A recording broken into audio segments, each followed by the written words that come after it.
আজানের সময় আকাশের দিকে তাকিয়ে একটি দোয়া পড়েন, আপনার সব দোয়া কবুল হবে। আল্লাহর কসম করে বলছে, আল্লাহর কসম করে বলছে, পরীক্ষিত আমল এগুলো শেয়ার করে দিবা। তুমি আমল না করেও সওয়াব পাবা তোমার একটা শেয়ারে। এটি যদি শুনে অন্য কেউ আমল করে তুমি আর সওয়াব পেয়ে যাবা। আজানের সময় যখন আজান হয় তখন আমরা কথাবার্তা বলি, এগুলো অনুচিত। আপনি আজানের সময় আকাশের দিকে তাকিয়ে একটি দোয়া পড়বেন। এই দোয়াটি আমরা অনেকেই পারি।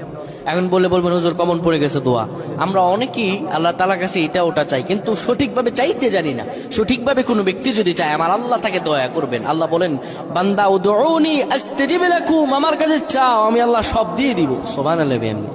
যখন আপনার আজান হয়, আজানের সময় আপনি আসমানের দিকে তাকান, তাকিয়ে আপনি বলুন, পড়তে থাকেন, আল্লাহুম্মা আনতা রাব্বি লা ইলাহা ইল্লা আনতা খলাকতানি ওয়া আনা আবদুকা ওয়া আনা আলা হাদিকা ওয়া ওয়া'দিকা মাসতাতা'তু আউযু বিকা মিন শাররি মা সানা'তু আবু'ু লাকা বিনি'মাতিকা আলাইয়া ওয়া আবু'ু বিযানবি ফাগফির লি ফাইন্নাহু লা ইয়াগফিরুয যুনুবা ইল্লা আনতা।